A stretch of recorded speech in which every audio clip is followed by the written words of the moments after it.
Lalaki ka, no? Opo. Tatanong ko sa'yo, bakit ka nilalang? Nilalang po ako.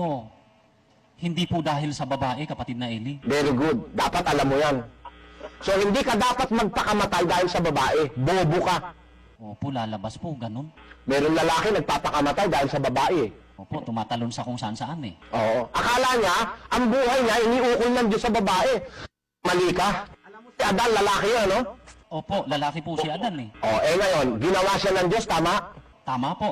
Nandun siya sa Eden, tama? Tama po. Nung makita ng Diyos, nag-iisa siya, nalulungkot siguro si Adan, anong ginawa ng Diyos, kapatid namin? Basahin natin ng 2:18 ng Henesis. At sinabi ng Panginoong Diyos, hindi mabuti na ang lalaki ay mag-isa. Siya'y ilalalang ko ng isang katulong niya. Sino yung lalalangin ng Diyos na katulong ng lalaki dahil nag-iisa siya? Babae po, kapatid na Eli. So, sino yung nilalang na para maging katulong ni Adan? Si Eva po yun eh. So, kaya nilalang si Eva para kay Adan. Tama po. Hindi nilalang si Adan para kay Eva. Tama po, nauna po si Adan eh. Kaya nilalang si Adan para maglingkod sa Diyos. Tama? Tama po. At kaya nilalang si Eva para tulungan si Adan ng paglilingkod sa Diyos. Tama po. So, eto ngayon ang katwiran. Nilalang ang lalaki para maglingkod sa Diyos. Nilalang ang babae para tumulong sa lalaki sa paglilingkod sa Diyos. Tama? Tama po. Hindi nilalang ang lalaki para sa babae. Tama?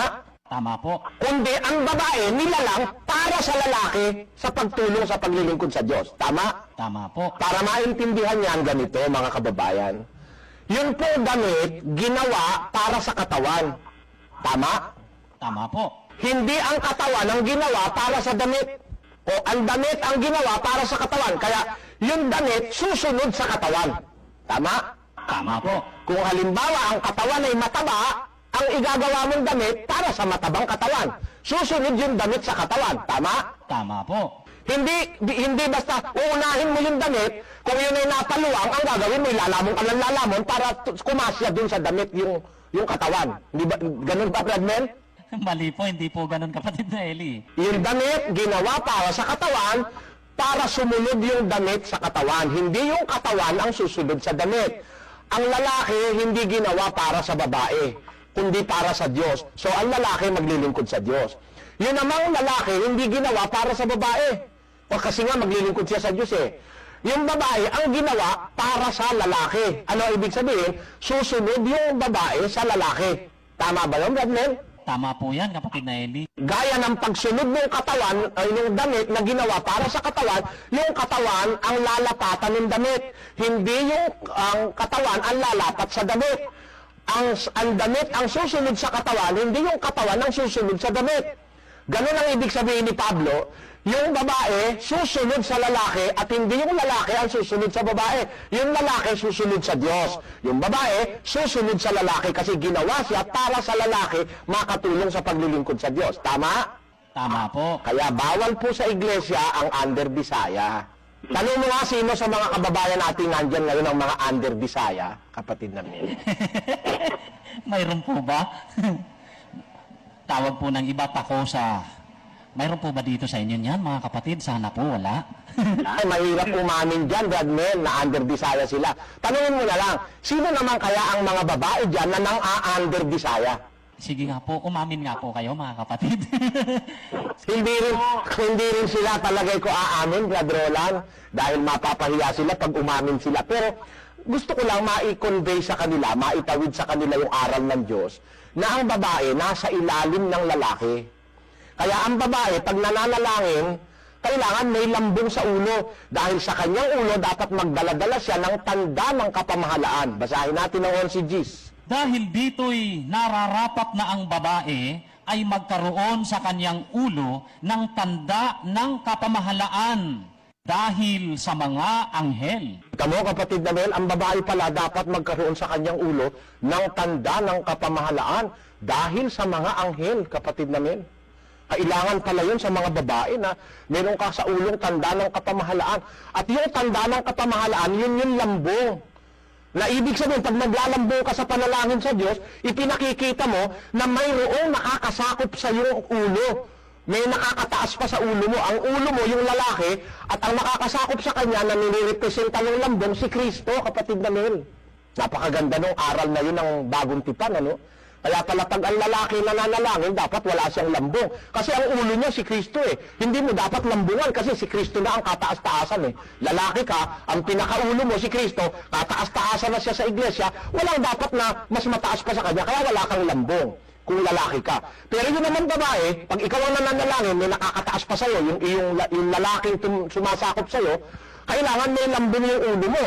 Yung ulo mo, yun yung lalaki. Pag may lambong ka, pinakikita mo yung lalaking ulo mo, may nakakataas pa sa kanya, na yun nga si Kristo, kaya dapat kang maglambong. Sana naunawaan ng ating mga kababayan. Ano, Bradman? Opo. Ano ngayon ang spiritual na ibig sabihin ng aral na ito? Baka akala nila, ito yung literal na aral, kapatid namin, ano? Ano ang kahulugan niyan spiritually? Pakinggan nyo sa isang talata ng Efeso 5:24, mga kababayan. Datapwat kung paanong ang iglesia ay nasasakop ni Kristo, ay gayon din naman ang mga babae ay pasakop sa kani-kanyang asawa sa lahat ng mga bagay. Ayon. Yung palang babae may obligasyon sa iglesia na kung paano yung iglesia ay sakop ni Kristo, ganun din ang babae, pasakop sa kani-kanyang asawa sa lahat ng bagay. Aba, kapatid na Mel, yan pala'y may aral na kahulugan sa Biblia, na sa Biblia, ang isang babae, kung ikaw ay Kristiyana, pasasakop ka sa iyong asawa sa lahat ng bagay. At alam mo ba kung ano ang kasunod niyan na isang pagbabawal, Bradmel? Ano po ba ang kasunod na bawal po nito dito, kapatid na Eli? Basahin mo yung unang Timoteo 2:11 hanggang 12. Ang babae mag-aral na tumahimik na may buong pagkapasakop. Ngunit hindi ko ipinahihintulot na ang babae ay magturo ni magkaroon ng pamumuno sa lalaki, kundi tumahimik sapagkat si Adam ay siyang unang nilalang, saka si Eva. At si Adam ay hindi nadaya, kundi ang babae ng madaya ay nahulog sa pagsalangsang. Napakaliwanag ng Biblia, kapatid namin, no? Ako, naliliwanagan ako ting binabasa ko yung Biblia. Ang babae pala, ang utos, dapat na mag-aral siyang tumahimik na may buong pagkapasakop. Hindi ko ang wika ipinahihintulot na ang babae, siya ang magtuturo o magkakaroon siya ng pamumuno sa lalaki kundi tumahimik. Sabi, hindi ko ipinahintulot na ang babae ay magturo ni magkaroon ng pamumuno sa lalaki kundi tumahimik. Sapagkat si Adam ay siyang unang nilalang, saka si Eva. Nakita mo yan, kapatid namin? So, sa iglesia, ang babae inilalagay sa ilalim ng pamumuno ng lalaki. Nakuha mo, kapatid na Mel? Opo, kapatid na Eli. Ang lalaki naman ang magpupuno sa babae. 5:23 ng Efeso. Sapagkat ang lalaki ay pangulo ng kanyang asawa, gaya naman ni Kristo na pangulo ng iglesia, na siya rin ang tagapagligtas ng katawan. Ayan, Bradman, ang sabi, ano? Ang lalaki ay pangulo ng kanyang asawa, gaya naman ni Kristo na pangulo ng iglesia, at siya rin ang tagapagligtas ng katawan. So, ang lalaki, nilalagyan ng karapatan at ng obligasyon ng Diyos na siyang mangumulo sa kanyang asawa. Alam mo ang dahilan ng lahat ng bagay na yan, kapatid na Mel? Naaral na yan? Basahin mo unang Pedro 3:7. Gayon din naman kayong mga lalaki, magsipamahay kayong kasama ng inyong asawa ayon sa pagkakilala. Napakundanganan ang babae na gaya ng marupok na sisidlan. Yamang kayo na may kasamang tagapagmana ng biyaya ng kabuhayan, upang ang inyong mga panalangin ay huwag mapigilan. Aba, ang nagbibigay pala ng importansya dyan sa aral na yan, yung aral na pananalangin, kapatid na Mel. Tamo ha? Kaya inuutusan ng lalaki at ang babae na mag-asawa kung paano sila magsasama na marapat sa Diyos para ang kanilang panalangin ay huwag mapigilan. Did you get my point? Opo, kapatid na Eli, ganun po pala kahalaga ang pananalangin. Napakahalaga. Dahil sa halaga ng panalangin, biro mo yung panalangin, makikipag-usap ka sa Diyos, at pagka matuwid ka, yung hihilingin mo, ibibigay ng Diyos. Biro mo, papakinggan ka ng Diyos. Makinig lang sa'yo yung senador, matutuwa ka na eh. Makinig sa'yo yung presidente, lalo kang matutuwa. Pero pag ang Diyos ang nakinig sa'yo, ano kwenta ng presidente eh? Pero pag ang Diyos ang nakinig sa'yo, napakalaking bagay, kapatid namin, nakinig sa'yo ang Diyos. Ha? Kaya, So kung napakahalaga ng pananalangin, may mga aral na dapat tayong maunawaan para ang ating panalangin huwag mapigilan. Ang isang paraan para huwag mapigilan ang ating panalangin, kung kayo'y mag-asawa, dapat magsama kayo ayon sa batas ng Diyos. Ang lalaki ang pangulo, ang babae ang katulong niya sa paglilingkod sa Diyos. Kailangan ng lalaki mangungulo, yung babae naman pasasakop sa kanyang asawa.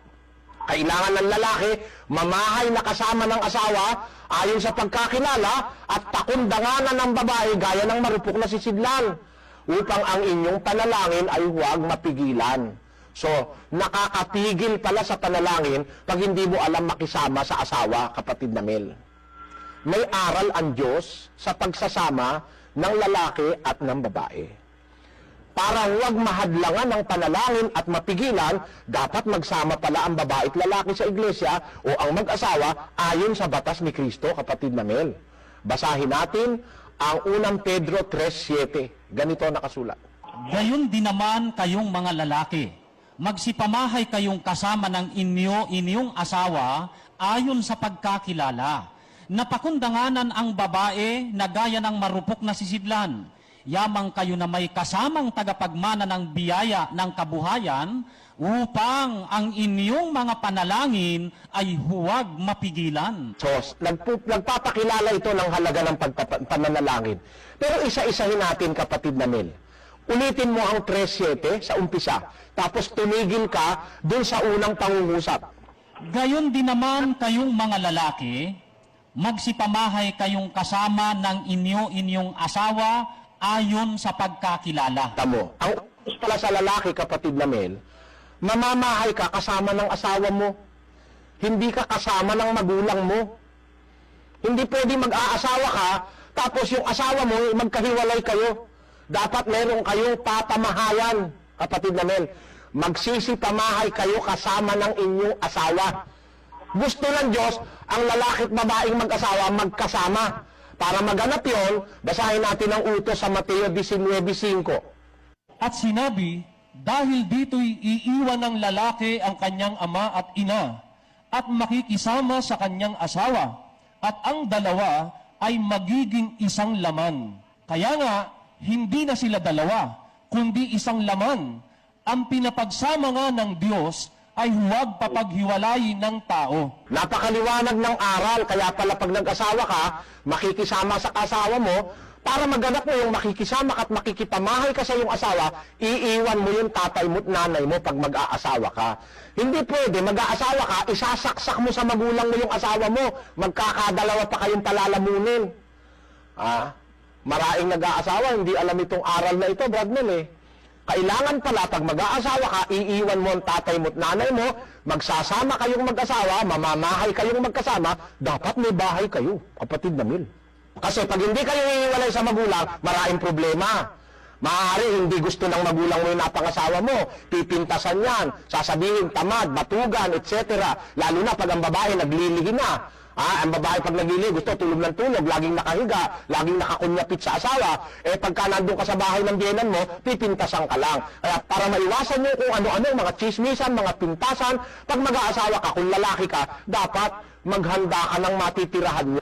Kung pag-aaralan natin ang aral ni Kristo, ang lalaki, makikisama ka sa iyong asawa, mamamahay kang kasama ng iyong asawa. Bakit? Iiwan mo ang tatay mo at nanay mo, sasama ka sa asawa mo, kayong dalawa'y magiging isang laman. Hindi na kayo dalawa, kundi isa na kayong laman. Ang pinagsama ng Diyos, huwag papaghiwalayin ng tao. Kaya sa iglesyang totoo, bawal ang diborsyo, kapatid na Mel.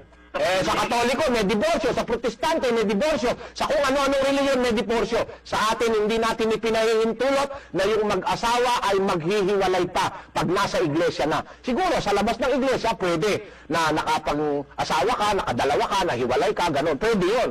Pero pag nasa iglesia ka na, alam mo na yung aral, dapat walang hiwalayan, kapatid na Mel.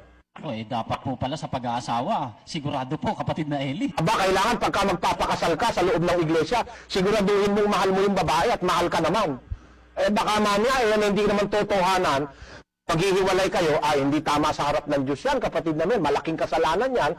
Ayaw ng Diyos na yung lalaki at babae na mag-asawa ay maghihiwalay pa. Pag sila'y lingkod ng Diyos, hanggang kamatayan na sila, Brad Mel. 7 ng Roma.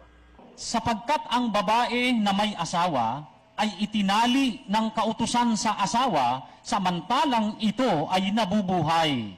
Datapwat kung ang asawa ay mamatay, ay kalagna sa kautusan ng asawa. Tuloy. Kaya nga, kung samantalang nabubuhay ang asawa, siya ay makikisama sa ibang lalaki, siya ay tatawaging mangangalon niya. Datapwat kung mamatay ang asawa, ay layana siya sa kautusan. Ano pat siya ay hindi na mangangalon niya, bagaman siya ay makisama sa ibang lalaki. Yan pala, Brad Mel, yung aral na yan, panghabang buhay pala yan, Brad Mel, Di ba? Till death do you part. Di ba? Kailangan hanggang kamatayan kayong dalawa ang mag-asawa. Sapagkat ang babaeng may asawa, itinali ng kautusan sa asawa samantalang nabubuhay. Dadapot kung mamatay ng asawa, kalag na siya sa kautusan sa kanyang asawa. Nakukuha niyo yan, mga kababayan? So, yung mga binata't dalagang nandyan, huwag kayong padalos-dalos. Pagka pipili ka, lifetime partner na yan. Hindi pwedeng isole. Tingnan mo munang mabuti at assess mo. Baka hindi mo kayang tagalan yung baho ng hininga, ay nako, masamang mangyayari. Dapat, kung halimbawa may amoy sa kilikili yan, matanggap mo na talaga pati yung amoy niya, Brad Mel.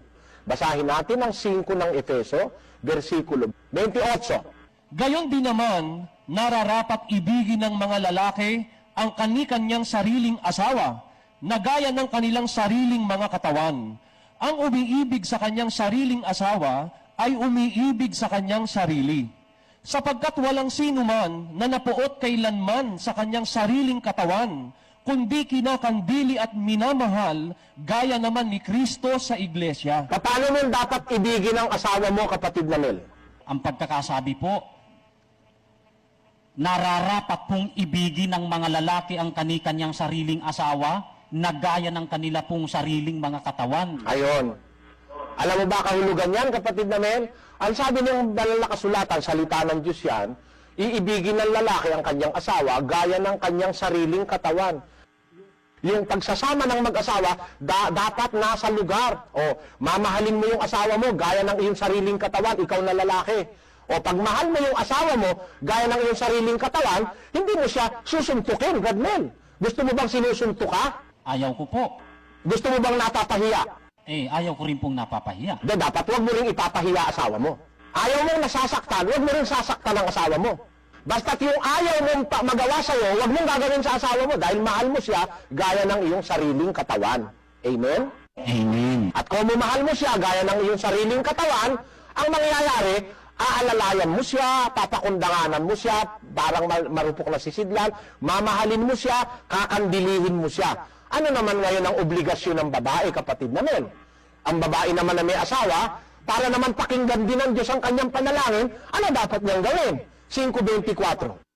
Datapwat kung paanong ang iglesia ay nasasakop ni Kristo, ay gayon din naman ang mga babae ay pasakop sa kani-kanyang asawa sa lahat ng mga bagay. Obligasyon din naman pala mga babae. Baka naman akala nyo, gagawin kayo senyorita at senyora. May obligasyon ka, pasasakop ka naman sa iyong asawa sa lahat ng bagay. Alam mo, kapatid namin, yan naman ang delikado sa babae. Bakit naman po delikado sa ganito ang babae, kapatid na Eli? Dapat matuto kang magpasakop, may presidente ka na eh. Kaya pag ang babae nag-aasawa, humahanap ka ng presidente mo. Kung yung dalaga, malaya ka, gusto mo isuot kulay blue, ayaw pala ng asawa mo ng kulay blue. Pagka nag-asawa ka na, ay hindi mo na maisusuot yung kulay blue. At tinan mo halimbawa, ang gusto mong kanin maligat, yung matigas-tigas, ang gusto mong asawa mo yung malambot. Susunod ka sa asawa mo na ang kanin malambot. Di ba? Kung ayaw mo ng malambot, magsaing kang para sa'yo. Yan ang extra burden ng may asawa. Susunod ka na sa asawa mo kung babae ka. Kung ayaw ng asawa mo na ikaw ay nakapantalon, huwag kang magpapantalon dahil siya ang pangulo, siya ang presidente, dapat siya masunod. Tama, kapatid na Mel? Tama po. Basta ang ipapatupad sa iyo ng asawa mo, hindi labag sa aral ng Diyos, dapat pasakop ka sa lahat ng bagay. Kung hindi rin lang kontra sa aral ng Diyos. Pero pagka kontra sa aral ng Diyos, siyempre ang preference mo ang Diyos, di ba? Pero pag ang pinapatupad ng asawa mo, ang gusto niya, hindi naman labag sa aral ng Diyos, dapat pasakop ka, kapatid na Mel, sa asawa mo, kung babae ka. Alam mo, bukod doon sa pagpapasakop, ito pa ang batas sa babae, 5:33 ng Efeso.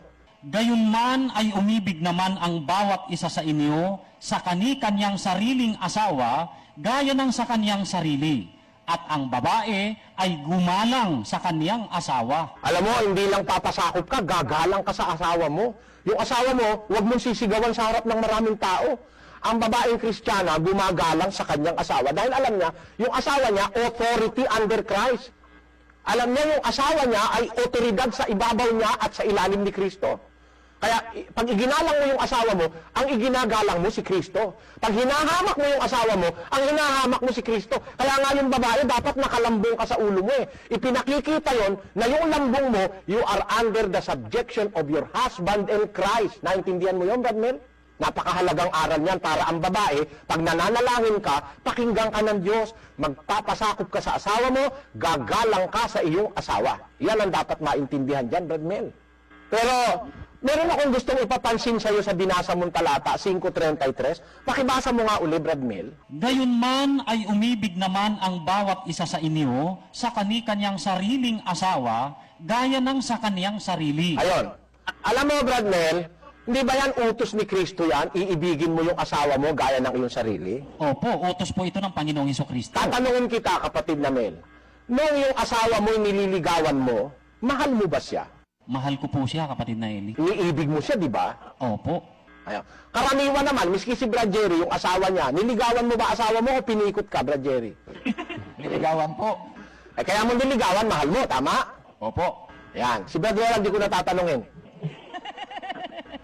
Ngayon, yung asawa mo pala, kaya mo napangasawa, mahal mo, hindi ba? Kinakanta-kantaan mo pa nga, di ba, Brad Mel? Alam mo ang kanta? Ano po ang kanta, kapatid na Eli? Ikaw lamang ang aking iibigin, magpakailanman. Di ba ganun ang kanta, Brad Mel? Yan ang ibig kong sabihin, kapatid na Mel, ano? Mahal mo naman ang asawa mo, bakit sa iglesia may utos pa si Kristo na iibigin ang asawa? Kasi ibang pag-ibig ito. Yung pag-ibig na naramdaman mo dati, eros yun, eros. Iba ang ibig sabihin po ba, kapatid na Eli? Iba po ngayon itong pag-ibig na itinuturo o iniuutos ng Panginoong Hesukristo? Oo, iba yan. Yan ay banal na pag-ibig. O, ang tawag dyan ay agape sa Griego. Yung pag-ibig na unang naramdaman mo, yun ay eros. Sa Griego, yun ay romantic love. Pag-ibig sa laman. Pero itong pag-ibig na itinuturo ni Kristo, hindi lang sa laman, kundi sa espiritu pati. Kompletong pag-ibig ito. Iibigin mo yung asawa mo, gaya ng iyong sarili. Nakita mo? Kaya alam mo, pagka mag-asawa sa iglesia, madodoble pag-ibig mo sa asawa mo pag natutunan mo yan eh. Mahal mo na siya sa laman, mahal mo pa siya sa espiritu. Naintindihan mo ibig kong sabihin, kapatid na Mel? Opo, ang ganda-ganda po niyan, kapatid na Eli. Merong mag-asawa, ang pagmamahal lang sa laman eh. Yung pagsisiping, yung kahalayan. Pag nawala na yon, ay naghihiwalay na, Brad Mel. Samantalang sa iglesia, kung mahal mo yung asawa mo sa laman, dati mo naman siyang mahal, niligawan mo siya, kaya mo nga siya niligawan, mahal mo siya. Pero pag naanib ka sa iglesia, natuto ka ng aral, yung pagmamahal na yon, dadagdagan pa ng isang uri ng pagmamahal, yung pagmamahal na banal, kagaya ng pagmamahal ni Kristo sa iglesia. Iibigin mo ang iyong asawa, gaya ni Kristo, umibig sa iglesia at ibinigay ang kanyang sarili dahil sa iglesia. 5:25 ng Efeso. Mga lalaki, ibigin ninyo ang inyong asawa gaya naman ni Kristo na umibig sa iglesia at ibinigay ang kaniyang sarili dahil sa kanya. Iba yan ay banal na pag-ibig, kapatid na Mel, yung pag-ibig ni Kristo sa iglesia. Hindi naman nagtatalik si Kristo at ang iglesia, hindi ba? Wala naman pagsasamang panlaman ng iglesia at saka si Kristo. Wala naman sexual intercourse. Pero ang pagmamahal ni Kristo sa iglesia, pagmamahal na banal, na ibinigay niya ang kanyang sarili dahil sa iglesia. Dahil sa iglesia, napako siya sa krus, tinis niya ang hirap. Dahil sa iglesia, hinampas siya ng mga Hudyo. Dahil sa iglesia, nagbubo siya ng dugo. Pakinggan niyo sa 20:28 ng Gawa. Ingatan ninyo ang inyong sarili at ang buong kawan, na sa kanila'y ginawa kayo ng Espiritu Santo na mga obispo upang pakanin ninyo ang iglesia ng Diyos na binili niya ng kanyang sariling dugo. Oh, dahil sa iglesia ng Diyos, ibinubo ni Kristo ang kanyang dugo, nagpakasakit siya. So yung pagmamahal na iniuutos ngayon ng Diyos sa lalaki para sa asawa, pagmamahal na banal, nakahanda kang magsakripisyo, nakahanda kang maapi kung minsan, nakahanda ka ikaw ay magbigay, nakahanda kang magpatawad, magparaya dahil sa iyong asawa. Naintindihan mo? Dahil sa asawa mo, matututo ka makisama sa biyenan mo. Dahil sa asawa mo, mapapamahal sa iyo yung mga bayaw mo, mga hipag mo, mamahalin mo na rin sila dahil alang-alang sa iyong asawa. Gaya naman ni Kristo, yung kanyang banal na pagmamahal sa iglesia. Naintindihan mo, kapatid na Mel? At ang isusukli naman ng babae, ang igaganti naman ng babae, mamahalin niya rin yung kanyang asawa, pasasakop siya sa lahat ng bagay, at igagalang niya ang kanyang asawa. Ngayon, para wag silang mahadlangan sa pananalangin at sila tig mananalangin, papakinggan sila ng Diyos, ano ang dapat ibigay ng bawat isa sa isa't isa? Basahin natin ang unang Korinto 7:3. Ibigay ng lalaki sa asawa ang sa kanya'y nararapat, at gayon din naman ang babae sa asawa. Teka muna, meron ka bang dapat ibigay sa asawa, Brad Mel? Mayroon po, kapatid na Eli. Dapat, yung sweldo, bibigay mo. Opo. Hindi mo sa nanay mo ibibigay sweldo mo, no? Opo. Sino ba dyan ang mga babaeng may asawa? Di ba kayo natutuwa pagka sa inyo ibibigay sweldo ng mister nyo? Oh, nangingiti sila, kapatid na Roland. Kung sabihinan mo ibinibigay, ano ibig sabihin? Di ba nagagalit ang puso mo? Parang walang tiwala sa iyo yung asawa mo? Sabihinan mo doon binibigay? Tama ba ako ron, Bradman? Opo, pangit po. Alam mo, nararapat sa asawa na bigyan mo ng bahay, Bradman. Ganun po. Kahit upahan lang, dapat itira mo siya sa bahay. Hindi naman kasi siya kambing na isosoga mo sa damuhan. Tama? Tama po. At alam mo, kambing man may kural. Huwag kang basta mag-aasawa. Kasi pag nag-asawa ka, dapat ibigay mo sa asawa mo ang sa kanya'y nararapat. Pero alam mo, Bradman, pakiulit mo nga yung talata. Ibigay ng lalaki sa asawa ang sa kanya'y nararapat, at gayon din naman ang babae sa asawa. Aba, meron din pala namang dapat ibigay na ang babae sa asawa. Dapat, aba, pagka yung asawa mo yung kanyang brief merong butas, tahiin mo naman. Di ba? O kaya yung kanyang kamiseta, yung kili-kili butas, tahiin mo naman, kapatid na babae. Tama? Tama po. Dapat ipaglaba mo naman. Tama? Tama po. Dapat ipagluto mo naman dahil nasa hanap buhay siya. Tama? Tama po. Imbis na nakikipag-chismisan ka, chismosa ka, mag-aisikaso ka ng bahay para yung asawa mo pagdating, mahihiga sa unan, ang unang hihigaan, hindi amoy laway. Ang kumot, hindi mapanghi. Tama? Tama po. Dapat, bago dumating si mister, magsusupilyo ka. Tama? Opo, tama po yun. Dapat, bago dumating si mister, maghapon ka nagtrabaho, maligo ka. Tama? Tama po. Pagdating, halikan mo. Ayun. Punasan mo ng pawis. Tama ba yun, Bradman? Opo, tama po. Merong babae, maghapon nagtatrabaho, mapanghi-panghi dahil inihan ng anak niya. Tapos dadating si mister, mapanghi-panghi ka na, amoy imburnal pa yung bunganga mo, maghahanap nga ng mabango yan. Alam mo, dapat maisip ng babae, Bradman, alam mo, dapat maisip mo. Ano po yun, kapatid na Eli? Kung babae ka, dapat maisip mo, nanalo ka na eh. Nanalo na. Oo, ikaw ang niligawan eh. Sumagot ka, panalo ka na, iyong-iyo na yan. Hindi maaagaw ng iba yan, alam mo kung bakit? Bakit po? Biro mo, mamahalin mo, igagalang mo, ipagluluto mo, ipaglalaba mo, ha? Kahit na yung kanyang karsunsilyo'y nataihan niya dahil nagtataisa na iputan, ikaw ang tagalinis ng ipot ng asawa mo. Hindi ba niya marirealize yung lahat ng ginagawa mo sa kanya para kanya mahalin, kapatid na Mel? Di ba mapapamahal ka sa kanya? Opo, lalo pong mapapamahal nga po sa lalaki yung babae pagka ganun po, kapatid na Eli. Pagkatapos ikaw pa'y maganda palagi at mabango. Bago siya dumating nagsusuklay ka na. At ikaw nagpapabango na. Aba, hindi maghahanap ng ibang kandungan yan, Red Mel. Dahil panalo ka na nga Ikaw ang niligawan Amen? Amen. Bakit may mga lalaking nang bababae? Kasi, akala ng babae, akin na yan, mister ko na yan, kasal na kami, hindi na makakawala yan, hindi. Gagawa ng paraan yan, maghahanap ng mabango yan. Yung nagmumumog ng Listerine at saka ng sipakol, yun ang hahanapin yan. Dahil para pag hinalikan niya, masarap ang amoy. Pagka naman, parang amoy ng imburnal yung bunganga mo, tapos yung kilikili mo, umaalingasaw, yung damit na suot-suot mo, inihan ng iyong bunso. Mapanghi-panghi ka, amoy tai-tai ka pa. Ako man ang mister mo, di kita yayakapin. Tama? Ganun nga po. Pero pag inaayos mo yung katawan mo, ibinibigay mo sa lalaki yung nararapat, hindi mawawala yung pagmamahal niya sa'yo. Lalo na kung Kristiyano siya na may takot sa Diyos.